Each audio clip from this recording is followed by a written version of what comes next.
Oramos no poderoso nome de Jesus. Amém.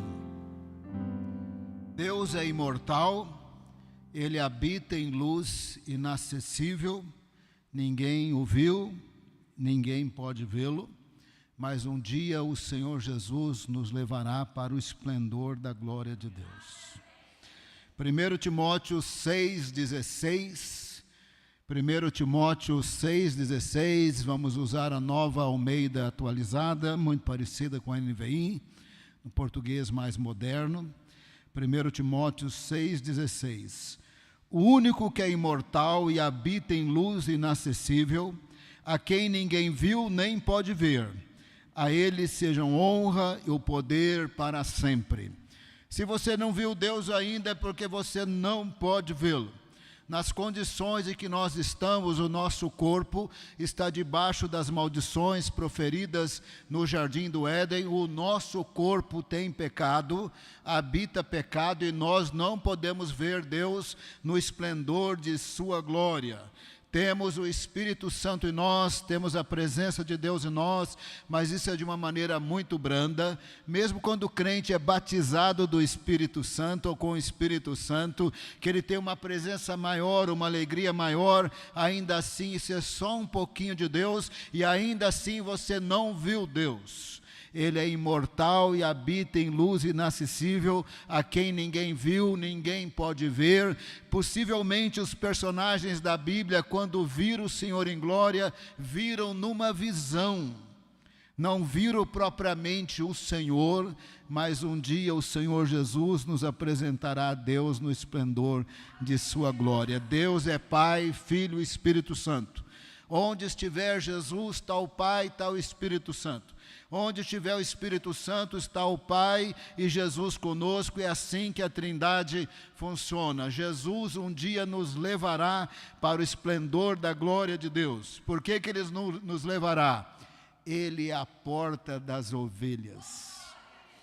Ele é a porta das ovelhas porque Ele morreu pelas ovelhas. Jesus é totalmente singular. Com todo respeito, não compare Jesus com seu ninguém. Com todo respeito, pode ser um profeta de tal religião, pode ser o fundador da outra religião, pode ser o maior meditador de meditações orientais do mundo, seja lá quem for, pode ter sido o filósofo mais importante, o escritor mais vendido. Não compare Jesus com ninguém. Não compare Jesus com os santos, não compare Jesus com ninguém. Jesus é totalmente singular. Ele é um com o Pai e com o Espírito Santo. Ele humilhou-se no tempo e no espaço. Ele é Deus que tornou-se homem para ser o verdadeiramente Deus, o verdadeiramente homem em plena santidade, e morreu por nós ali naquela cruz. Se Ele ressuscitou, porque Ele é imortal. Aquele que é imortal e habita em luz inacessível, Ele só morreu fisicamente, porque morreu em nosso lugar naquela cruz. Em seguida Ele estava vivinho da Silva, fora do corpo humano, porque Ele é imortal. E tendo morrido e ressuscitado, está exaltado à direita de Deus Pai. Presta bem atenção, isso é uma expressão. Não está na direita assim. Se Deus Pai virar para a esquerda, Ele tem que virar para a esquerda junto, porque Ele está na direita. E não é isso que a expressão significa. Ele está à direita porque Ele não está acima. Ele não é um Deus maior.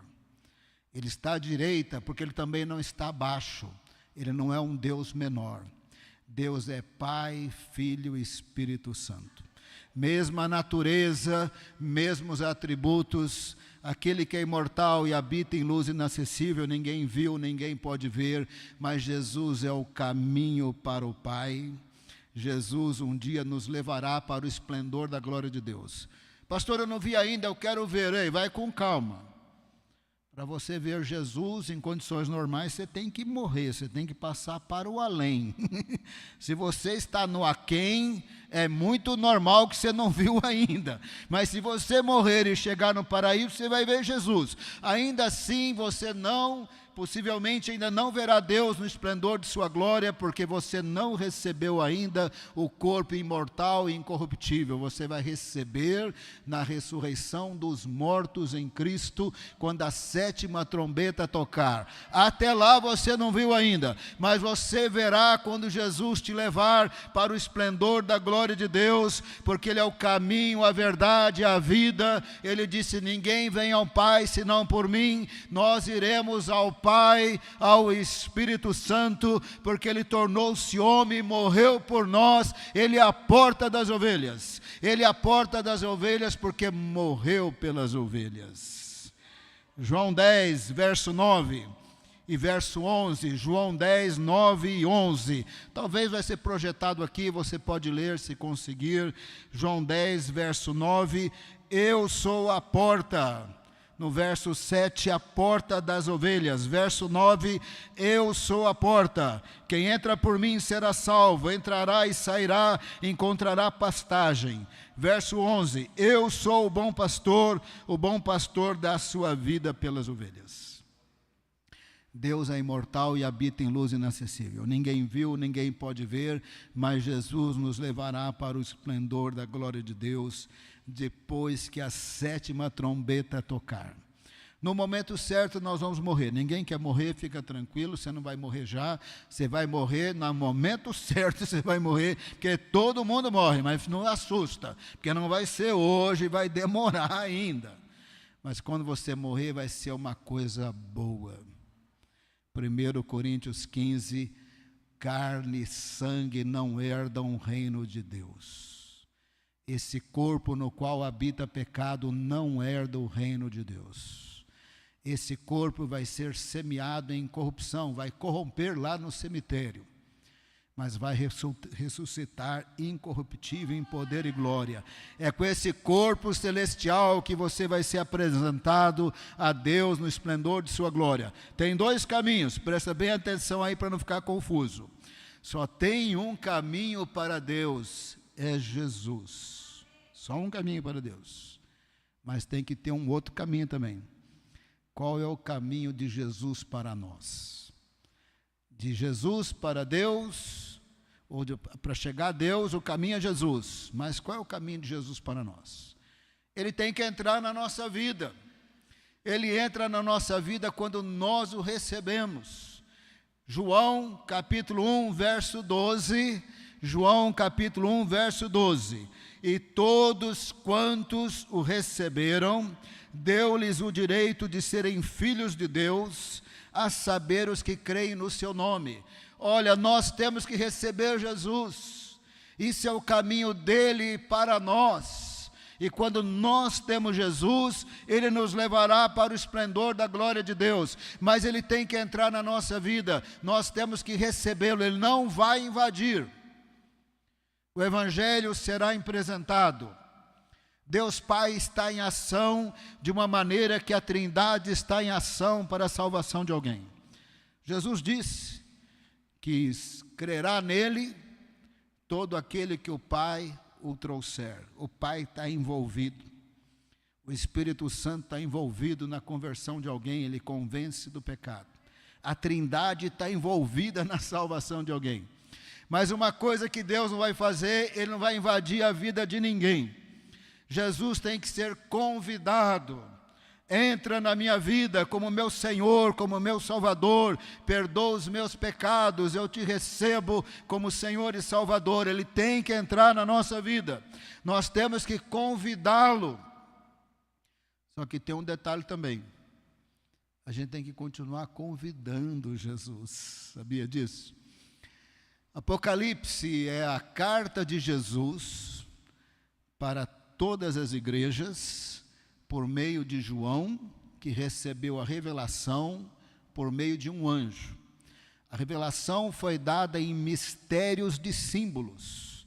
Se compreendermos os símbolos, compreenderemos a carta. Se não compreendermos os símbolos, nós boiamos totalmente. Se ler literalmente Apocalipse, não entendeu nada. Tem que ler Apocalipse entendendo os símbolos. Tem símbolos que nós sabemos. Leão da tribo de Judá, Cordeiro de Deus. Tem símbolos que Apocalipse explica. Capítulo 1, no finalzinho. 7 estrelas são 7 anjos, 7 candelabros são as 7 igrejas. Apocalipse 11, o dragão é a antiga serpente, o diabo, Satanás. Tem símbolos que Apocalipse explica. Tem símbolos que sabemos por causa da linguagem apocalíptica do Velho Testamento. Tem detalhes de símbolos que a gente não sabe muito bem, mas não altera a mensagem principal e importante. Mas tem uns detalhes que a gente mais ou menos imagina, mas a gente não tem compreensão total de alguns detalhes simbólicos, mas nós temos compreensão do que a gente realmente precisa saber. Então, o livro de Apocalipse foi dado para que nós recebêssemos essa carta de Jesus. Assim termina a Bíblia, assim termina o Novo Testamento. Não tem onde correr, nós temos que entender o livro de Apocalipse. Nós temos que entender esse livro, porque é a última mensagem de Jesus para nós, até que Ele venha em grande poder e glória. E uma coisa que Ele disse para os crentes que haviam recebido Jesus, especificamente para os crentes da igreja de Laodiceia, Ele disse: olha, vocês dizem que vocês são ricos, mas vocês são pobres. Vocês dizem que vocês enxergam, mas vocês não enxergam nada. Vocês dizem que vocês estão bem, mas vocês não estão bem. Vocês não são nem frios, nem quentes. Vocês são mornos, indiferentes. Estou a ponto de vomitá-los da minha boca. Ele também disse em Apocalipse 13, verso 17, Apocalipse 3, 17, Apocalipse 3, 17, você diz, eu sou rico, adquiri riquezas e não preciso de nada. Não reconhece, porém, que é miserável, digno de compaixão, pobre, cego e que está nu. Jesus está falando para crente. Verso 18, dou-lhe esse conselho, compre de mim ouro refinado no fogo e você se tornará rico. Jesus está falando de uma vida madura, que foi provada por tribulações e está firme com o Senhor. Compre roupas brancas, tem a ver com a santidade de Jesus em nós, e vista-se para cobrir a sua vergonhosa nudez. Compre colírio para ungir os seus olhos e para poder enxergar. Isso aí tem a ver com discernimento espiritual. Verso 19, repreendo e disciplino aqueles que eu amo. Por isso, seja diligente e arrependa-se. Verso 20, eis que estou à porta e bato. Se alguém ouvir a minha voz e abrir a porta, entrarei e cearei com ele e ele comigo. Presta bem atenção no verso 21. Ao vencedor darei o direito de assentar comigo em meu trono, assim como eu também venci e sentei com meu Pai em seu trono. Se Jesus estiver no trono, e Ele está no trono, significa que o Pai está no trono e o Espírito Santo está no trono.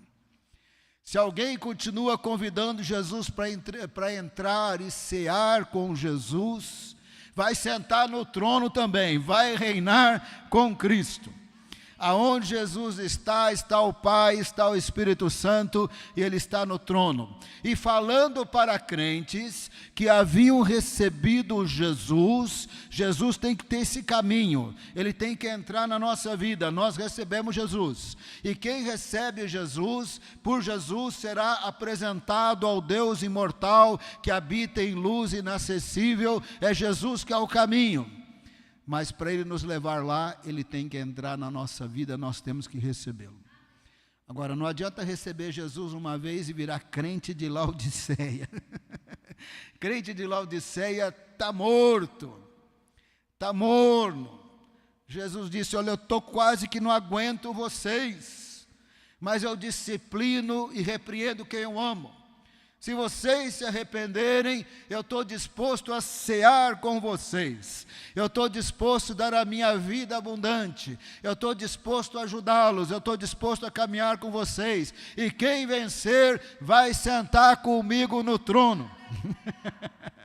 Significa que quem vencer vai ser levado ao esplendor da glória de Deus. Nesse momento nós não vimos, nós não podemos vê-lo, mas Jesus levará todo o que vencer, porque se arrepende dos pecados, porque é purificado no sangue de Cristo, porque é renovado por Jesus. Jesus vai levar o crente vencedor para o esplendor da glória de Deus. É obra de Jesus, mas temos que convidá-lo e continuar convidando. Senhor, vem cear comigo. Senhor, venha me renovar.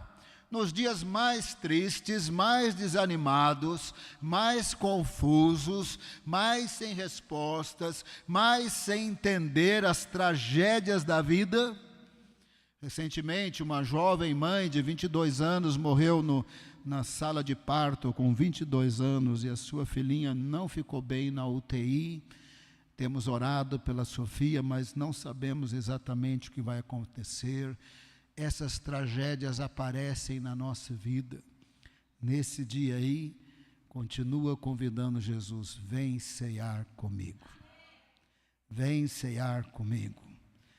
Nós o convidamos, ele entra na nossa vida e tem que continuar na nossa vida, pois ele é o caminho para o Pai.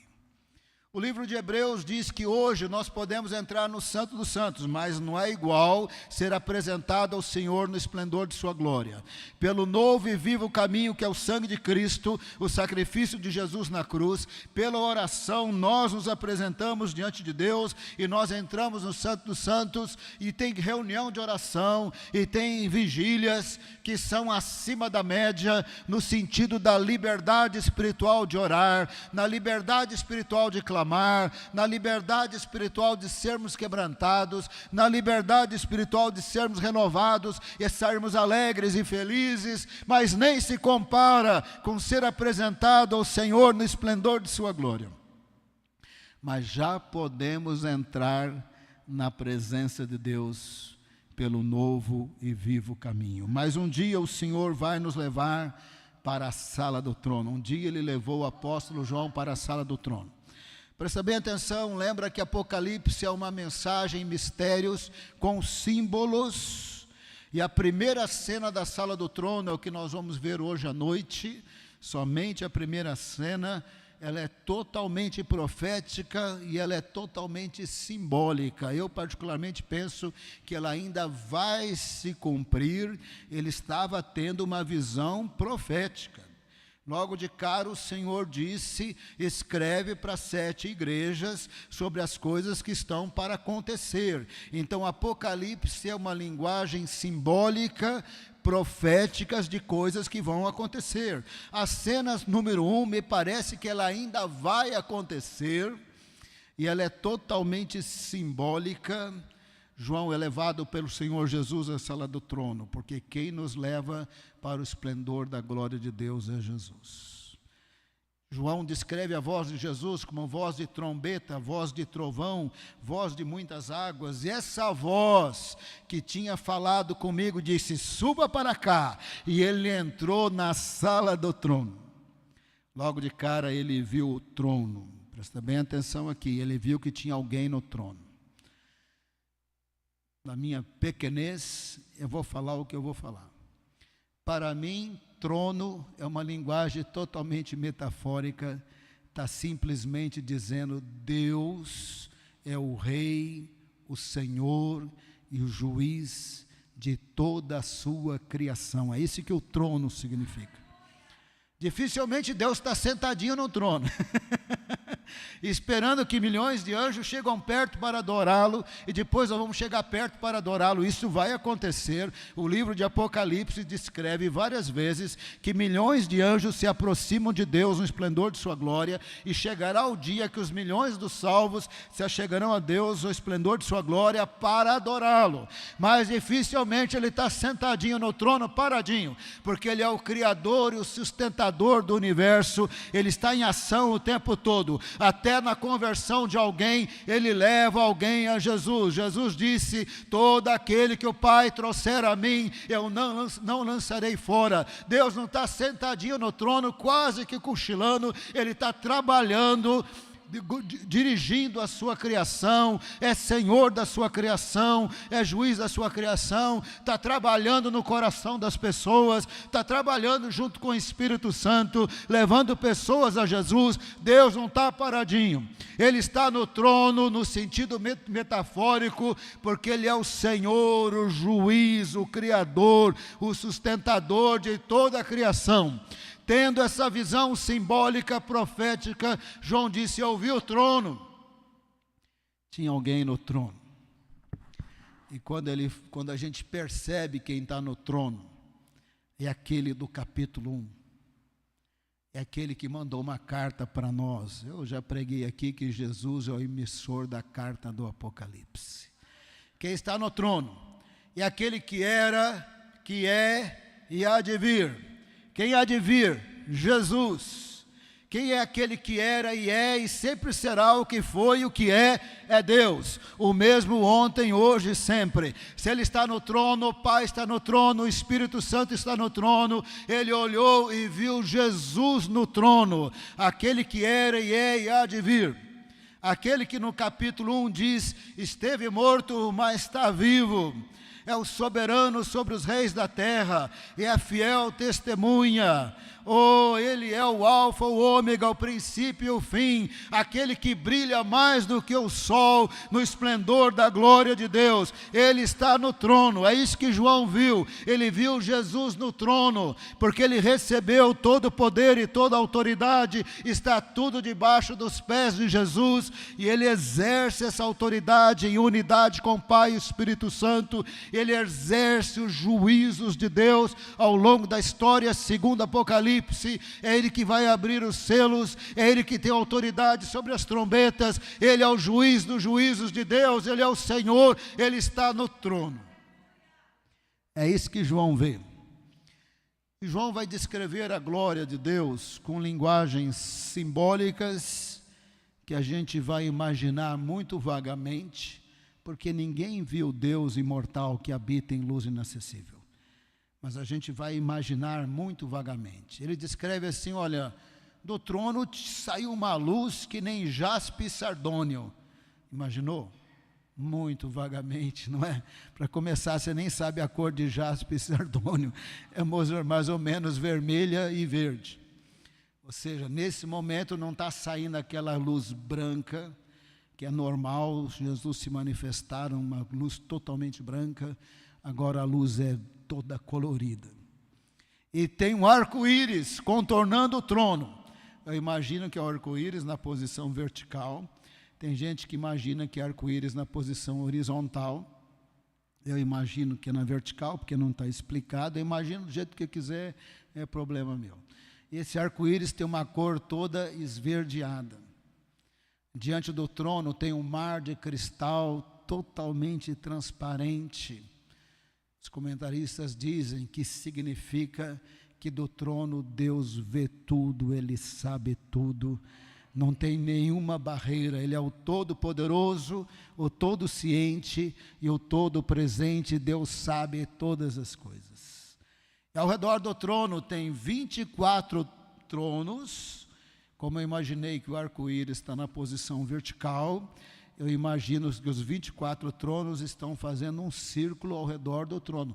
Lembra que isso é visão simbólica profética. Eu até penso que ainda vai se cumprir, eu vou explicar por quê.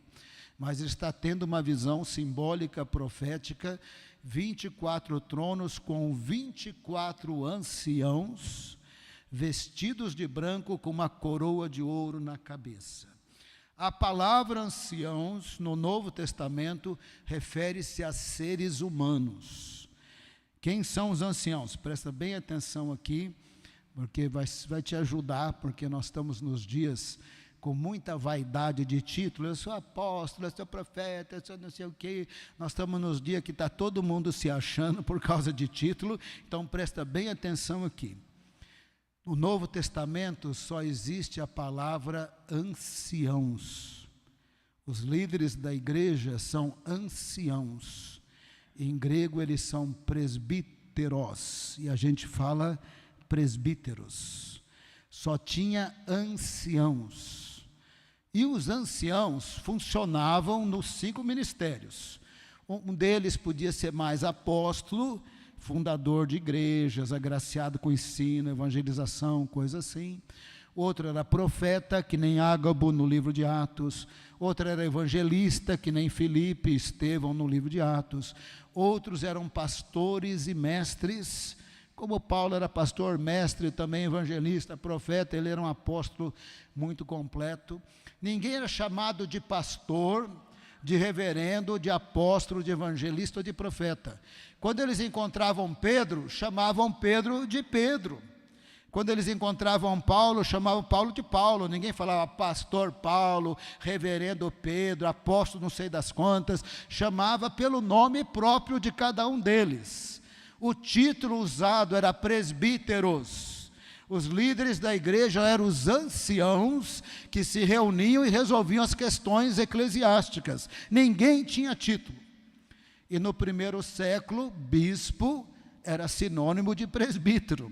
A partir do segundo século, bispo se tornou supervisor de um grupo de igrejas de uma dada região. Até o primeiro século, bispo e presbítero é a mesma coisa, e ninguém é pastor, ninguém é referendo, ninguém é apóstolo, ninguém está se achando porque tem algum título. Então nós precisamos saber que aquilo que nós usamos título hoje, na verdade, funções do corpo de Cristo, e que ninguém tem que ficar vaidoso. Mas a palavra anciãos era aplicada a seres humanos. E a palavra vestido de branco, ou as palavras vestido de branco, refere-se a pessoas salvas. No Novo Testamento, não tem uma parábola de Jesus, que no esplendor do reino de Deus, está todo mundo lá vestido de branco, menos um, e tinha que expulsar aquele um. Então, vestido de branco significa salvo. Também em Apocalipse, Jesus disse para a igreja de Sardes: você tem fama de viva, mas você está morta. E as intenções das suas obras, quando você faz obras, não são intenções íntegras. Jesus repreendeu a igreja de Sardes e disse assim: mas se vocês se arrependerem, vocês serão vitoriosos, vocês serão vestidos de branco. E vestidos de branco, vocês andarão comigo. Vestido de branco, no Novo Testamento, é lavado no sangue de Cristo, é o plenamente salvo. Tem 24 tronos com 24 anciãos, são seres humanos, vestidos de branco e com coroa de ouro. A grande maioria dos comentaristas dizem que referem-se a 12 profetas e aos 12 apóstolos. Eu incluo o apóstolo Paulo, porque ele foi incluído na estrada de Damasco, e Matias foi incluído no sorteio. E Paulo escreveu mais da metade do Novo Testamento, e ele teve uma chamada muito clara. Tem gente que não inclui Paulo, nós não sabemos o nome dos 24, mas eu incluo Paulo nos 12 apóstolos, eu tenho minha lista dos 12 profetas. Eles representam o Velho Testamento, os 12 profetas, ou a velha aliança, que é simbólica pelo sangue de animais, da nova aliança no sangue de Cristo. Tanto a velha aliança como a nova aliança, o Velho Testamento, o Novo Testamento, eles são escritos por causa dessas 24 pessoas mais influentes. E o que a velha aliança e a nova aliança testificam do Velho ao Novo Testamento? Só tem um Deus criador do céu e da terra.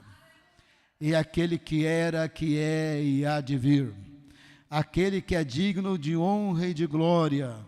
E eles estão vestidos de branco porque foram salvos, foram criados pela graça, foram salvos pela graça, tiveram ministérios pela graça, tem ministério até hoje pelas Escrituras, porque nós vamos ler um texto de João, mas podia estar lendo de Isaías, podia estar lendo de Paulo. Eles têm ministério até hoje. Os milhões de salvos têm a ver com o testemunho da igreja, a partir do testemunho das Escrituras, e cada vez que o Evangelho é pregado, segundo as Escrituras, é também galardão dos 24, não tem ninguém que tem mais galardão do que os 24 anciãos.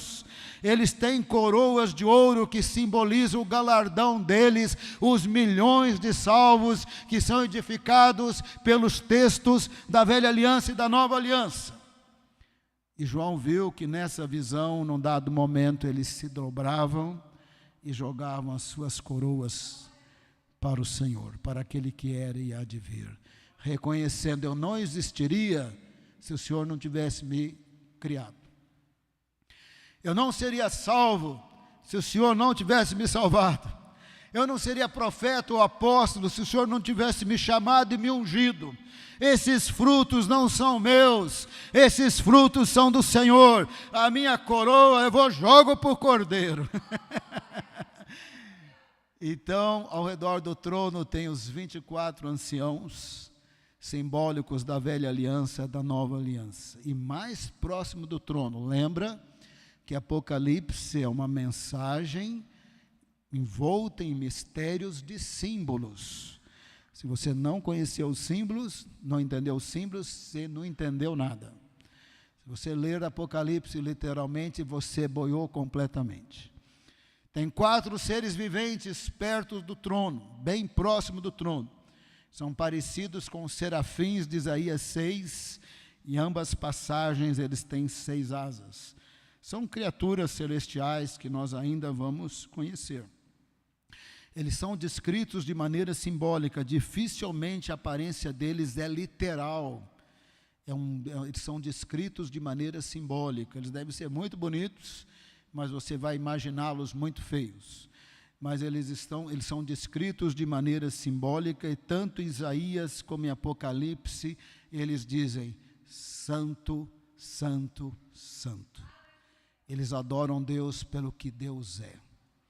Em Apocalipse eles dizem, Isaías eles dizem: Santo, Santo, Santo é o Senhor dos exércitos, a terra toda está cheia de sua glória. Não só eles adoram Deus pelo que Deus é, mas eles adoram Deus dizendo: a criação também adora, a criação também glorifica, a criação na sua complexidade biológica, ou na sua vida vegetal ou animal, seja lá qual for, testifica que Deus é Deus, Criador dos céus e da terra.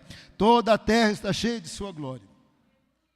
Os serafins, em Apocalipse, dizem assim: Santo, Santo, Santo é o Senhor Todo-Poderoso, aquele que era, que é e há de vir. Parecido com Isaías, estão adorando Deus pelo que Ele é, mas Ele não é só santo, santo, santo não, Ele tem muitos outros atributos, e aquilo que Ele tem é como Ele sempre foi, é como Ele é, como Ele sempre será, e a segunda pessoa da Trindade há de vir em grande poder e glória. Parecido com Isaías, também estão adorando Deus pelo que Deus é, mas diferente de Isaías, não estão fazendo referência à criação por uma sentença: a terra toda está cheia de sua glória. Estão fazendo referência a isso através de uma descrição simbólica. Um deles tem a cara de leão, que é o animal mais poderoso do mundo selvagem. O mundo selvagem está cheio da glória de Deus. Pois a complexidade biológica de um leão, de um leopardo, seja lá o que for, de tantos animais mamíferos da terra ou mamíferos do mar, seja onde for, está cheio da glória de Deus. Porque a complexidade biológica de cada ser vivo do planeta Terra declara que Deus é Deus. O outro tem a cara de um boi. Me parece que a descrição biológica simbólica, eu penso que eles são todos muito bonitos, mas eles estão sendo descritos de maneira simbólica. O boi é o animal mais poderoso daqueles que são domesticados, o leão daqueles que são selvagens. A terra toda está cheia da glória de Deus, inclusive na existência dos animais selvagens, nos animais domésticos e no domínio do homem sobre o planeta Terra. O terceiro tem cara de ser humano, porque o ser humano, mesmo afetado por pecado, dado as suas realizações e possibilidade de domínio da criação, declara que Deus é Deus e Deus o criou à sua imagem e semelhança. O quarto tem o jeitão de uma águia quando voa. Não sei bem porque elas voam lá 5 quilômetros de altitude, é bem pequenininha, não enxerguei direito. O quarto tem uma cara de águia quando voa. Das aves, é a ave mais poderosa. Os milhares e milhares de aves declaram que Deus é Deus. Lembra que Apocalipse é uma mensagem em mistérios de símbolos, dos quais já sabemos alguns, outros Apocalipse explica, outros sabemos por causa da linguagem simbólica apocalíptica do Velho Testamento, outros detalhes nós boiamos, mas não afeta a mensagem principal. E um detalhe que possivelmente a gente boia é que os 4 seres viventes têm olhos para todo lado. Olha na frente, olha atrás, olha debaixo da asa. Que é exatamente isso, talvez a gente não saiba, mas já que a aparência deles parece indicar que a terra toda está cheia da glória de Deus, no mundo animal, no mundo doméstico, nas realizações do ser humano, na existência de muitas aves, parece que esses olhos querem dizer que Deus sabe do trono tudo sobre a sua criação. Não tem nada que Deus não saiba. E toda vez que os serafins adoram o Senhor, e não só com essas expressões, com outras expressões, os seres humanos mais importantes na história da revelação de Deus, responsáveis pela velha aliança, lembra que Moisés escreveu os 5 primeiros livros, responsáveis pelo texto bíblico da velha aliança, pelo texto bíblico da nova aliança, todas as vezes eles se dobram e entregam as suas coroas ao Cordeiro. Gente, a maior bobagem do mundo é nós ficarmos orgulhosos porque somos pastores, ou porque somos profetas, ou porque somos evangelistas, ou porque eu escrevi livros, ou porque eu tenho tantos anos de ministério, porque eu fundei isso, porque eu fundei aquilo, porque eu sou pastor disso, porque eu sou pastor daquilo. É a maior bobagem. Tudo veio do Senhor, para a honra e glória do Senhor. Tudo é dele, por ele e para ele. E se nós não entendermos isso, nós estamos perdendo tempo, porque Deus não vai compartilhar a glória dele com ninguém. Ninguém vai roubar a glória que é de Deus. E ele não vai compartilhar a glória dele com ninguém, porque ele deu a existência a todas as coisas. E todas as coisas foram por ele criadas, e aquilo que foi criado por ele não é mais importante do que ele. Portanto, não tem como, se nós entendermos a Bíblia, ficar com vaidade humana, porque Deus não vai compartilhar a glória dele conosco. Por isso que Jesus disse: o menor é o maior. Aquele que reconhece quem Deus é, esse é exaltado. Aquele que compete com Deus, querendo a glória de Deus, o espaço de Deus, o elogio de Deus, o louvor de Deus, Deus não vai repartir, Deus não vai compartilhar, porque esse aí foi criado, ele não é digno de honra e de glória como Criador. Então, as pessoas mais importantes na história da revelação de Deus, com mais galardão, porque eles têm influência sobre a vida de todos os salvos pelas Escrituras, na primeira cena da sala do trono, nessa visão simbólica e profética, eles se dobram todas as vezes que os serafins adoram e jogam as suas coroas para o Senhor. Captou a lição? Captou a lição? Então, acho que parece que agora você tem condição de entender Apocalipse capítulo 4. Eu vou ler, quando eu terminar de ler, estou terminando, fica tranquilo. Eu estou deixando para ler o texto no final, porque Apocalipse é muito simbólico. Se eu ler o texto sem explicar, você vai boiar do começo ao fim, porque nós não podemos entender o texto de maneira literal, já que ele é simbólico e os símbolos têm significados. Capítulo 4, verso 1 e 2. João é levado à sala do trono, como Jesus vai levar cada um de nós. Então conheceremos o Deus imortal que habita em luz inacessível. Capítulo 4, verso 1 e 2. Depois dessas coisas olhei, e diante de mim estava uma porta aberta no céu. A voz que eu tinha ouvido no princípio, falando comigo como trombeta, essa é a voz de Jesus no capítulo 1, como trombeta, como trovão, como de muitas águas, disse: suba para cá, e lhe mostrarei o que deve acontecer depois dessas coisas. Vai acontecer. É uma visão simbólica, é uma visão profética. Possivelmente, depois de 2000 anos, muita coisa já está acontecendo, mas é uma visão futura, simbólica, profética. Eu penso que os 24 anciãos ainda estão no paraíso. Quando a 7ª trombeta tocar, vai ressuscitar Moisés, Isaías, Pedro, Tiago, João.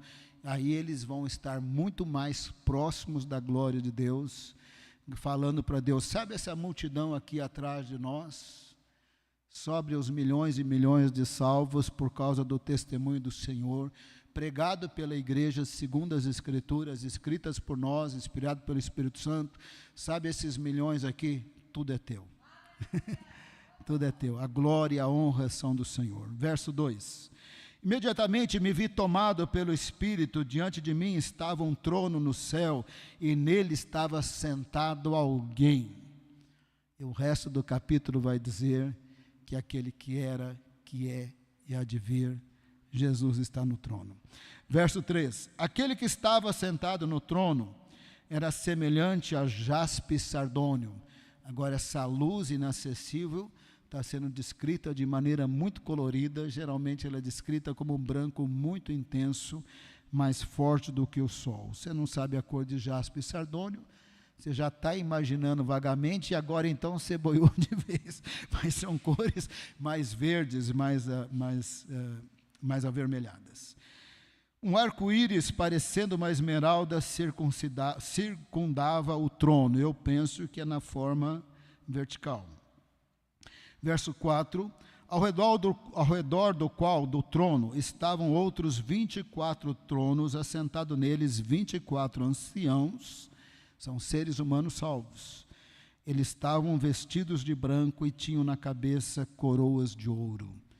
Historicamente, isso tem entendido que refere-se a 12 profetas, 12 apóstolos, representantes das Escrituras, da velha aliança, da nova aliança, que testifica que só tem um Deus, e que Deus é Deus, Pai, Filho e Espírito Santo. Coroa de ouro é o galardão, os milhões e milhões de salvos. Verso 5, do trono saíam relâmpagos, vozes e trovões, parecido com o monte Sinai, quando Deus manifesta um pouco mais do seu poder e glória. Êxodo diz que o monte tremia violentamente, porque a glória de Deus desceu sobre o monte Sinai em fogo, e saiu uma fumaça como se fosse de uma fornalha muito grande, e o monte tremia poderosamente e violentamente. É apenas uma descrição da manifestação do poder e da glória de Deus. Do trono saíam relâmpagos, vozes e trovões. Diante dele estavam acesas 7 lâmpadas de fogo, que são 7 Espíritos de Deus. 7 Espíritos de Deus é um jeito simbólico de se referir ao Espírito Santo. Verso 6, também diante do trono havia algo parecido como um mar de vidro, claro como cristal. Do trono Deus vê tudo. Inclusive na Bíblia diz que Ele sonda os nossos corações, Ele sabe tudo. Eu me converti falando 6 horas com Deus em pensamento. Eu não queria receber Jesus. Na hora que em pensamento eu disse: eu não aguento mais discutir com Deus, falei: eu vou aceitar Jesus. Quando eu falei: eu vou aceitar Jesus, em pensamento, emanou uma alegria dentro de mim. E quando eu aceitei Jesus, essa alegria explodiu. Tendo eu sido criado numa igreja tradicional, eu não tinha os cacuetes de pentecostal, então eu orava de maneira muito branda, de maneira muito simples, e orava muito em pensamento, porque os tradicionais são mais ou menos assim. Eu tive tanta experiência andando pelas ruas, orando com Deus em pensamento. Deus sabe tudo que a gente pensa. Um dos livros que eu escrevi, o Islamismo e a Trindade, eu orei 2 semanas em pensamento. Um profeta entrou na frente de mim e falou: é para você escrever o livro. Eu estava 2 semanas orando em pensamento e perguntando para Deus: é para eu escrever o livro ou não é? Porque eu já estou ocupado demais, eu só vou escrever se o senhor quiser muito. Se o senhor não quiser, eu não quero. O profeta veio e falou: é para escrever o livro. Eu tenho muitas experiências. Deus sonda o coração, Ele sabe todas as coisas. Ele sabe tudo sobre nós. No centro, ao redor do trono, havia 4, esse verso 6. No centro, Apocalipse 4, 6. No centro, ao redor do trono, havia 4 seres viventes, cobertos de olhos, tanto na frente como atrás. Esse é o detalhe simbólico que talvez não tenhamos a mínima ideia do que seja. Mas parece que está dizendo que Deus sabe tudo sobre a sua criação, porque está no mesmo verso do mar de vidro. Verso 7, o primeiro ser parecia um leão, simbólico da vida selvagem, e o mais poderoso. O segundo parecia um boi, simbólico da vida doméstica, é o animal mais poderoso dos domesticados. O terceiro tinha rosto como de homem, e o quarto parecia uma águia quando voa. Cada um deles tinha 6 asas e era cheio de olhos, tanto ao redor como por baixo das asas. Dia e noite repetem sem cessar: Santo, Santo, Santo é o Senhor, o Deus Todo-Poderoso, que era e que é e que há de vir. Esse aqui é Jesus no capítulo 1. O Alfa, o Ômega, o princípio, o fim, aquele que estava morto, mas vive. Aquele que é soberano sobre os reis da terra, aquele que é fiel testemunha, que no capítulo 1 brilha mais do que o sol, que no capítulo 1 a sua voz é forte como trombeta, como de muitas águas. Ele está no trono e os serafins adoram Jesus, e a imagem simbólica deles comunica, e a terra toda está cheia de sua glória. Verso 9. Toda vez que os seres viventes dão glória, honra e graça, toda vez, não é só santo, santo, santo, muitas honras, muita glória, muitas graças, também amoroso, amoroso, amoroso, misericordioso, misericordioso, misericordioso, Salvador, Salvador, Salvador. Toda vez que eles adoram, o que acontece? Toda vez que adoro aquele que está sentado no trono e que vive para todo sempre. Verso 10. Toda vez que os serafins adoram. Verso 10 e 11. Os 24 anciãos se prostram diante daquele que está sentado no trono. Isaías se prostra. Porque Isaías não está fora. Pode ter certeza disso. Moisés não está fora. E Davi, que escreveu os salmos proféticos, messiânicos, não está fora. Paulo não está fora, Pedro, Tiago e João não estão fora. Toda vez que eles adoram, os 24 anciãos se prostram. Os 24 homens mais influentes de toda a história da revelação de Deus. Os 24 anciãos se prostram diante daquele que está sentado no trono, verso 10, e adoram aquele que vive para todo sempre.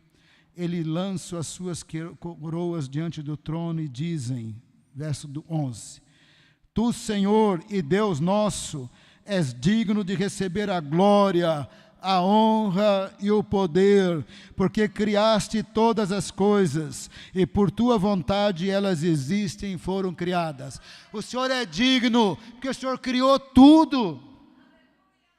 Quer seja o mundo material, quer seja o mundo animal doméstico, amaldiçoado pelo pecado, quer seja o mundo animal selvagem, amaldiçoado pelo pecado, quer seja toda a vegetação da terra, também amaldiçoada pelo pecado, quer seja os animais marinhos, que também podem ser muito violentos e sanguinários, também amaldiçoados pelo pecado, mas mesmo amaldiçoados pelo pecado, eles refletem o poder e a glória de Deus. O Senhor é digno de honra e de glória, porque o Senhor criou todas as coisas e pela sua vontade elas existem. Se Deus não tivesse vontade, nem eu e nem você existia. Ele é o Criador de todas as coisas. Os 24 anciãos adoram e falam, sabe a minha coroa? Sabe o meu ministério profético que está na Bíblia e deu tanto fruto? Sabe o meu ministério profético e apostólico que está no Novo Testamento? Sabe os milhões e milhões e milhões de crentes por causa do Evangelho que tem o testemunho das Escrituras e nós fizemos parte da construção das Escrituras? Tudo isso é teu, para a honra e glória do Senhor. O Senhor é digno de honra e glória. Eles não têm vaidade de título, eu sou Isaías, eu sou Pedro, eu sou Paulo. Paulo até escreve em 1 Coríntios 15, eu não sou digno de ser chamado apóstolo, eu persegui a igreja de Deus, mas pela graça de Deus eu sou o que sou, mas pela graça de Deus ele é o que ele é, e ele dá toda a honra e glória a Deus, porque é pela graça de Deus que ele é o apóstolo Paulo. Quando nós ficamos com ciúmes de ministério, com briguinha, com confusão, sabe o que é isso, irmão? Isso é criancice. Isso é criancice. Digno de honra e de glória é o Senhor Jesus que está no trono. Ele disse para a igreja de Laodiceia, se você vencer pelo arrependimento de pecado, eu cear com você, você vai sentar no trono comigo. Você vai sentar no trono comigo como eu venci, eu sentei no trono do meu Pai. Quem está no trono? O Pai, o Filho, o Espírito Santo. Quem vai reinar com Cristo para todo sempre? O salvo em Cristo Jesus, pela graça de Deus. Agora, como é que nós vamos ter o melhor de Deus na nossa vida? O máximo de Deus. Caminho para Deus, imortal, que habita em luz inacessível, é Jesus. Mas o caminho de Jesus para nós é recebê-lo e continuar o recebendo. Continuar falando para Jesus, vem ceiar comigo. Eu não sou tudo isso de rico espiritualmente, eu nem tenho tudo isso de discernimento espiritualmente falando, nem tenho tudo isso de poder, vem ceiar comigo. Você tem que continuar convidando Jesus, vem cear comigo. Porque quando o crente começa a se achar que ele é o bom, porque escreveu livros, ele é o bom, porque fez 2 cursos, ele é o bom, porque ele tem 3 certificados, ele é o bom, porque não sei quem disse que ele é o bom, ele não é bom coisa nenhuma, porque Deus resiste o soberbo e dá graça ao humilde. Quando nós começamos a achar que a gente é grande coisa, aí que nós não somos nada, porque Deus resiste o soberbo e dá graça ao humilde. Um dia Jesus vai nos levar à sala do trono. Um dia ele vai dizer, sobe para cá. E a cena 1 é só louvor. Mas a próxima vez que eu pregar é a cena 2. Se prepara, vai ficar tenso. O cordeiro vai abrir os 7 selos. Se prepara. Não vem na igreja assim, Jesus, aquele bebezinho no presépio, não é esse bebezinho mais, ele está exaltado à direita de Deus Pai, com todo o poder, ele é o único digno, ele é o Senhor da história, ele é o soberano sobre os reis da terra, o teu Salvador. Ele é o Senhor e o juiz de tudo, o teu Salvador. Ele abre os 7 selos e não tenha medo, porque Ele é a porta das ovelhas. Não vem para a igreja morrendo de medo. Eu estou com medo de Apocalipse. Você está com medo do quê? Apocalipse é a revelação de Jesus. Apocalipse é o senhorio de Jesus. Apocalipse é o poder de Jesus, digno de abrir os selos. E você está com Ele, você é salvo. Você vai para o esplendor da glória de Deus, mas não fica pensando que ele é o coitadinho que está no presépio. Essa fase aí já passou. Ele está em grande poder e glória, mas vai ficar tenso. Não vem para a igreja pensando que você vai ouvir historinha de criança para dormir. A cena número 2 é tenso. Ele vai abrir os 7 selos, vai aparecer os 4 cavaleiros do Apocalipse, vai ter de tudo, mas ele vai voltar em grande poder e glória. Mas está com medo de Jesus? está com medo da mensagem do Senhor, está com medo do poder de Deus, está com poder da glória de Deus, está com medo da glória de Deus, está com medo do governo de Jesus, está com medo do quê? Apocalipse é a revelação que Jesus saiu para vencer e está vencendo, e vai trazer o reino de Deus à sua plenitude. Ele quer que você seja vencedor com Ele. O que se arrepende é o que vence.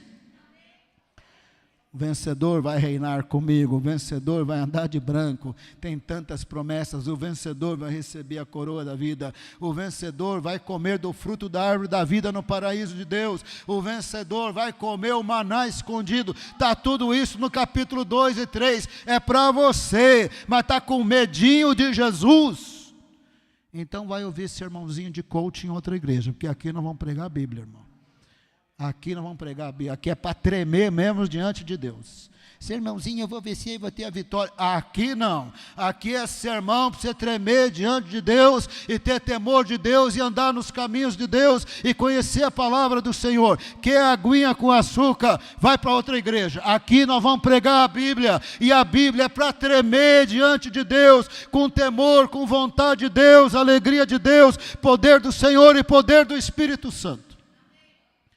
Se quiser brincar de crentinho, então vai ser em outro ministério, porque aqui é para andar na presença de Deus e fazer a vontade de Deus. Aqui é para falar para Jesus: vem cear comigo. O crente reclamão, murmurador e incrédulo não vai receber o poder e a unção de Deus. É para se dobrar diante de Deus e falar: perdoa dos meus pecados, vem me encher do Espírito Santo, vem cear comigo, Senhor Jesus. Esse povo cheio do Espírito Santo são os que vencem, vão sentar no trono com Jesus. Você quer ser esse vencedor? Pela graça de Deus? Quer ser esse vencedor pelo Espírito Santo? Ou então vamos fazer clamor pentecostal agora. Pastor, não gosto de... Eu vim de igreja tradicional, irmão. Eu oro em pensamento até hoje. Deus ouve minhas orações em pensamento. Mas na hora de clamor é pentecostal. Clamor significa gritar. Clamor é orar em voz alta. Clamor não é agora eu vou meditar. Meditar agora não. É na hora da devocional. Orar em pensamento quando você está dentro do avião. Senão vão pensar que você está maluco. É quando você está dentro do ônibus. Você começar a falar sozinho. Está um doidão aqui, motorista, tem um doidão aqui. Tem a hora de orar em pensamento. Mas clamor é gritar. É gritar. Vem cear comigo. Quer clamar ou quer orar tradicional? Levanta a mão aí. Os tradicionais, direitos pentecostais, que não estou brincando. Vamos levantar agora. Eu vou fazer um clamor aqui. Estou esperando que vocês vão fazer um clamor. Eu só não quero abrir o olho para ver quem não está orando. Mas você vai orar comigo. Mas vou estar de olho fechado. Fica tranquilo, eu não vou ver ninguém. Mas vamos orar. E cadê o louvor aí? Vamos orar. Pastor Edu, você quer orar também? Ou está desanimada? Se quiser orar, vem orar também. Eu vou fazer uma oração. Amém? 1, 2, 3. Pai amado, nós nos colocamos na presença do Senhor. Obrigado pela palavra do Senhor. Obrigado pela carta do Apocalipse. Jesus está no trono. Aquele que era, aquele que é e aquele que há de vir. E nós recebemos a repreensão da Tua palavra. Nós não queremos ser a igreja de Laodiceia. Nós não queremos ter fama de que vê, mas que não está vendo. É rica, mas é pobre. Nós não queremos. Nós queremos que Jesus venha cear conosco. Venha cear conosco. Venha nos encher do Espírito Santo. Venha nos dar liberdade de orar. Venha nos dar medida de fé. Venha nos dar ânimo para saber que a muralha vai cair.